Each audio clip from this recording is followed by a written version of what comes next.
IT의 신! 여러분 안녕하십니까. 지난 시간 팹리스에 이어서 이번 시간은 반도체 공정 제어에 대해서 한번 알아보도록 하겠습니다. 이런 질문들이 많으셨어요. 넥스틴 어때요? 오로스테크 어때요? 고영 어때요? 인텍플러스 어때요? 검사 장비 하는 회사들인데 어떻습니까? 라고 해서 제가 이번에는 그냥 묶어서 총괄적으로 한번 설명드리도록 하겠습니다. 이 공정 제어라는 거는요, 우리 흔히 이야기하는 증착, 식각, 노광, 세정 뭐 이런 공정 제어라는 부분이 굉장히 중요해지고, 미국의 KLA라는 회사가 탑이죠.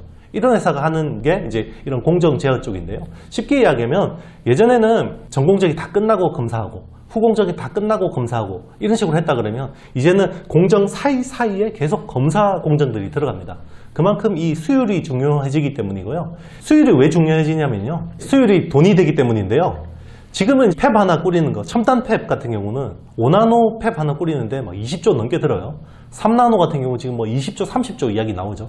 그러다 보니까 수율이 굉장히 중요한데요. 예를 들어볼까요? TSMC가 지금 5나노 하고 있죠. 삼성 파운드리즈도 5나노를 하고 있죠. 첨단 팹 공정입니다.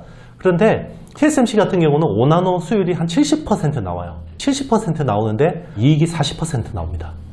삼성 같은 경우는요, 50%대 나오다가 지금 60%를 눈앞에 두고 있는데요, 60%를 달성하는 순간 이익률이 20%가 나옵니다. 수율이 높아지면 그만큼 돈을 많이 번다는 거고요, 그만큼 로스에 대한 비용이 크다는 거죠. 그리고 3D 반도체 칩을 계속 수직으로 쌓아서 하나의 패키징, 시스템 인 패키징을 하고 있죠. 그러다 보니까 이거 하나 불량 나면 로스가 너무 커지는 거예요. 옛날에는 그냥 리드 프레임에다가 다이 올라간 거 패키징 그냥 버리는 거하고 다르죠. 옛날에는 그냥 버리면 한 뭐 10,000원짜리 하나 버렸다 그러면 이제는 100만원짜리 버려야 되는 거예요. 이럴 수도 있는 겁니다. 예를 들면. 그러니까 이제 계속 공정이라는 게 중요해지고 있고요. 그럼 공정 제어는 크게 세 가지로 분류가 됩니다.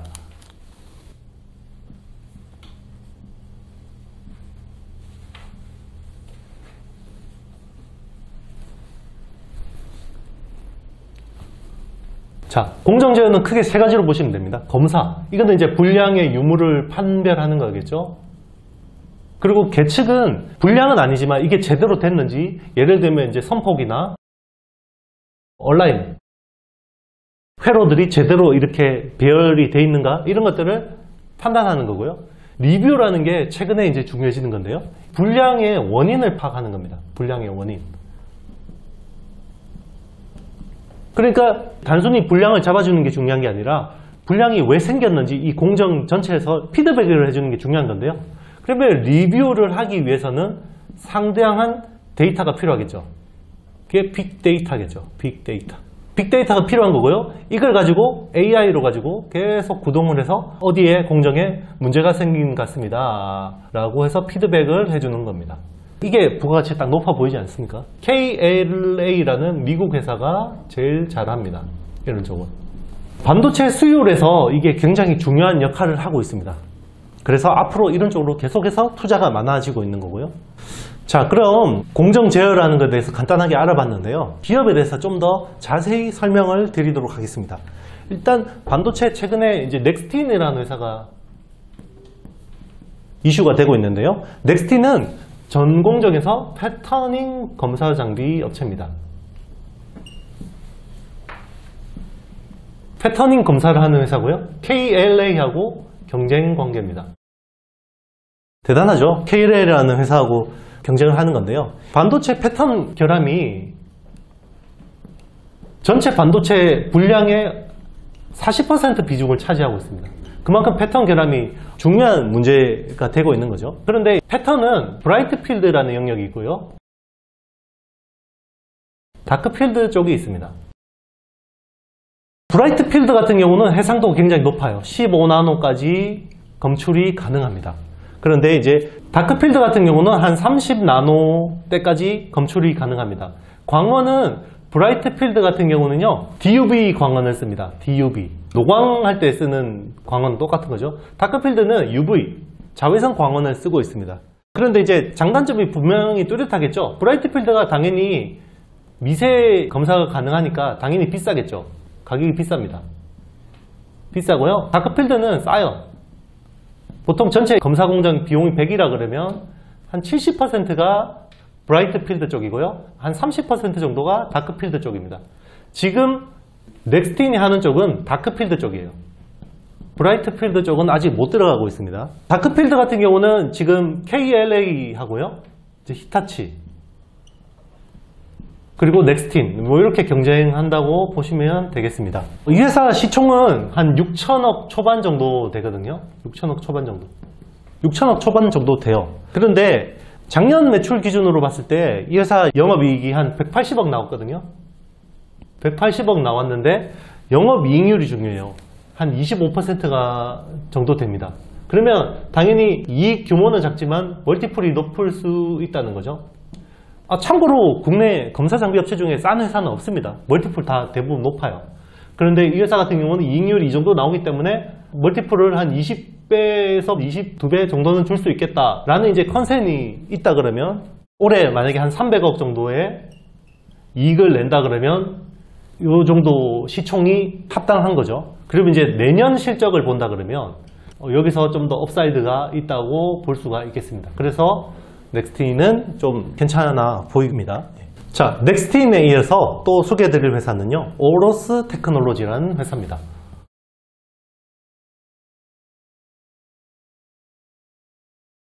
이 회사는요, 웨이퍼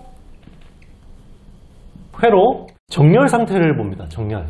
왜 정렬이 중요하냐면요, 우리 마스킹이라는 공정을 한번 이야기했었잖아요. 증착, 노광, 식각, 세정. 요게 한 번 마스킹인데, 이 마스킹이 여러 차례 D램 같은 경우 한 20번 정도 한다 그랬죠. 이게 계속, 그 다음에 회로들이 계속 위로 쌓일 거 아니에요. 이게 제대로 정렬이 됐는지를 보는 거를 검사하는 회사라고 보시면 되겠습니다. 지금 당연히 또 KLA라는 회사가 나오죠. KLA하고 ASML, 이 두 회사하고 경쟁하고 있습니다. ASML은 세계 최고의 넘버원 노광 업체입니다. 노광 장비 업체. 갑같은 을이죠. 노광 EUV 장비 살려고 다 줄 서 있는 회사입니다. ASML. 이런 회사들하고 지금 경쟁을 하는 회사입니다. 자, 이런 쟁쟁한 회사들하고 경쟁을 하고 있습니다. 보통 이게 노광기하고 페어링해서 들어가는데요. 지금은 노광기 한 대당 회로 정렬 검사하기가 한 1.5대 정도가 들어가요. 이렇게 페어링해서 들어가는데, 향후에는 한 대당 한 3대까지 들어갈 것 같아요. 그러면 시장이 커질 수가 있다라는 거죠. 그죠? 요거에 대해서 좀 업사이드가 있습니다. 이 회사 같은 경우는 지금 기술로는 D램 10나노, 그리고 낸드 플래시 200단, 그리고 시스템 반도체 3분의 2 나노까지 검사를 할 수 있다라고 지금 주장을 하고 있습니다. 그러니까 향후 어떤 기술 준비가 잘 되어 있다라는 거고요. 지금 매출 비중은 D램이 제일 높고요. 그 다음에 낸드, 그리고 시스템 반도체가 세 번째인데요. 굉장히 포트폴리오가 좋은 편이죠. 포트폴리오가 좋은 편인데 단점도 있습니다. 지금 시총이 한 3천억 초반대 정도 되거든요. 그런데 이제 매출 규모나 이때 영업이익이 너무 작아요. 작년에 한 28억 정도 이익이 났거든요. 20년에 28억 정도 나왔는데 올해는 한 200억 벌 수 있다라고 주장하고 있습니다. 영업이익률은 한 10% 후반대 정도 이익률이 나오고 있는데요.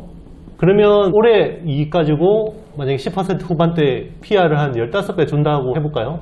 15배 준다 그러면 뭐 3천억, 딱 이 정도 밸류가 인정되는 거고요. 일단 내년에 실적을 봐야겠죠. 그러면 21년이고 22년에는 얼마나 벌까? 이게 중요해질 수가 있습니다. 그러니까 이제 중요한 거는요, 일단 올해 실적을 비트를 해야 돼요.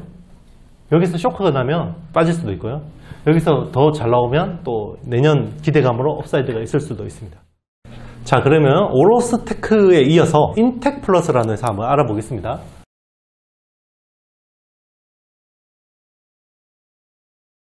이 회사 같은 경우는 3D AOI라는 장비를 만들어요.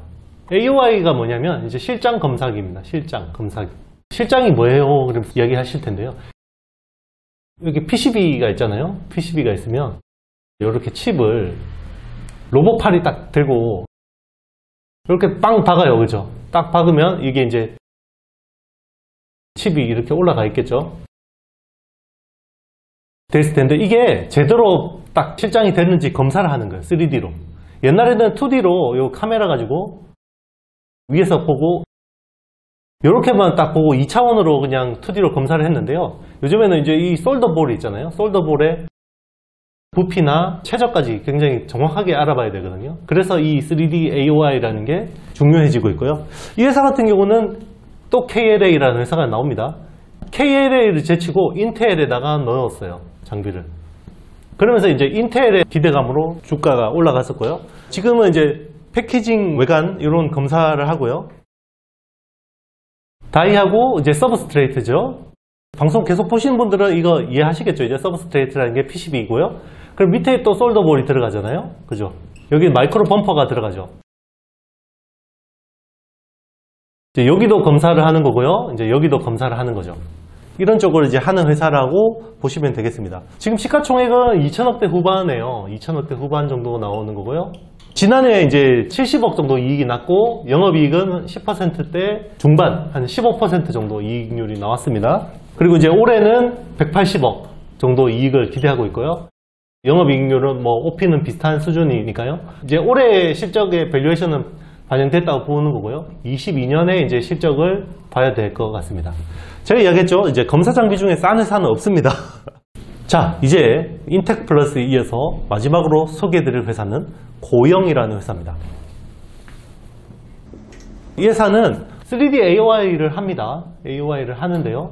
3D SPI라는 것도 하고요. 3D MOI라는 것도 합니다. 다 외계어 같으시죠? 다 이해합니다, 여러분. 이제 AOI는 제가 인텍 플러스 이야기할 때 설명을 드렸죠. 이 3D SPI 같은 경우는요, 인쇄 검사기입니다. 인쇄 검사기.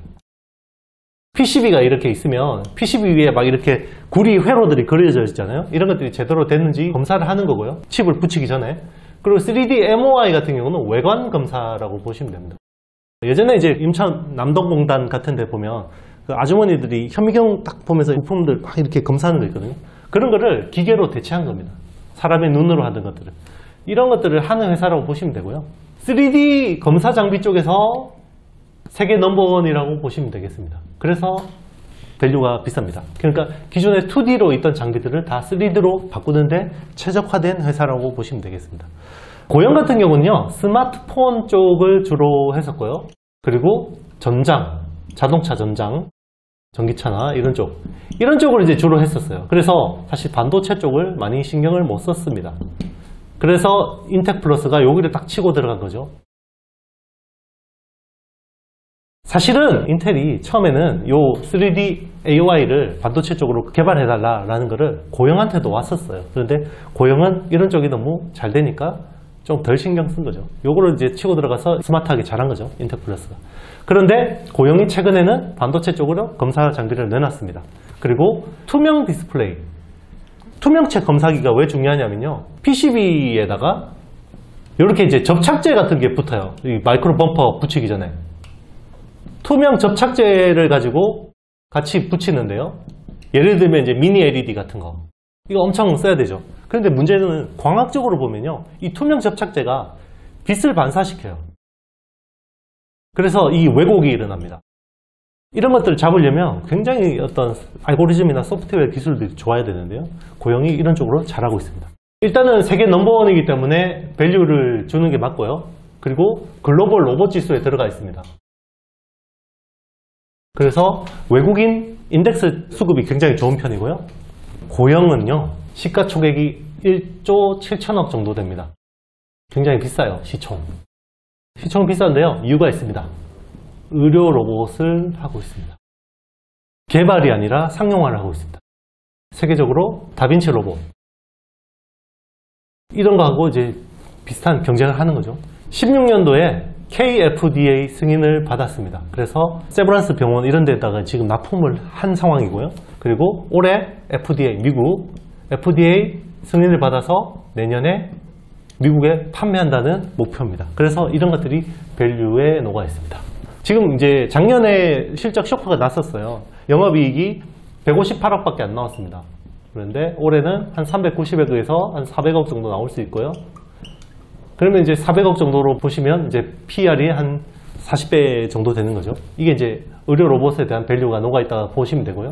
요 기대감 때문에 약간 좀 지금 뭐 밸류의 메리트는 아주 뭐 크다고 볼 수는 없지만 이런 것들은 단기적으로 오버슈팅 할 수 있는 그런 것들이 있기 때문에, 그리고 외국인들이 선호하는 주십니다. 아일랜드에 테슬라 2대 주주가 있어요. 벨리 기포드라는 회사가 있는데요.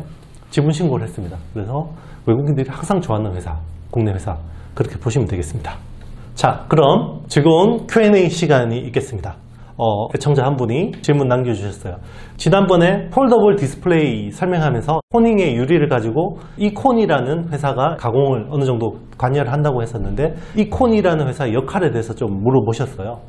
저도 이건 좀 이콘이라는 회사는 좀 궁금한데요. 비상장 회사예요. 그렇다 보니까 정보가 어느 정도 좀 제한적인데요. 구미를 기반으로 하고 있는 회사고 유리 가공, 유리를 얇게 가공하고 그리고 표면 처리 기술이 좋은 것 같습니다. 스마트폰 같은 경우는 유리의 표면 처리가 필요한데요. 안티 리플렉션이라고 해서 빛 반사 이런 것들을 방지해줘야 되고요. 안티 핑거라고 해서 묻어남 방지, 안티 글레어 여러 가지 처리들이 필요한데 이런 쪽을 이제 담당하는 회사 같고요. 코닝하고의 뭔가 관계가 좋은 것 같습니다. 그리고 이번에 삼성전자 베트남 내재화 라인이잖아요. UTG를 내재화하는 쪽인데요. 여기에서 이제 구미 회사들이 큰 역할을 담당하고 있습니다. 그리고 이제 이걸 주도하는 게 삼성 내에서 글로벌 제조센터 GTC라는 조직인데요. 이제 거기하고 관계가 좋은 것 같습니다. 향후 이 회사에 대해서 좀 더 추가 업데이트가 있으면 디테일한 설명을 드리도록 하겠습니다. 여러분, 저에게 힘을 주십시오. 어떻게 해야겠습니까? 좋아요, 구독, 알림, 댓글 많이 남겨주시면 제가 좀 더 힘을 내서 다음번에 좀 더 좋은 내용과 좀 더 유익한 내용으로 여러분들 다시 찾아뵙도록 하겠습니다. 감사합니다. 안녕.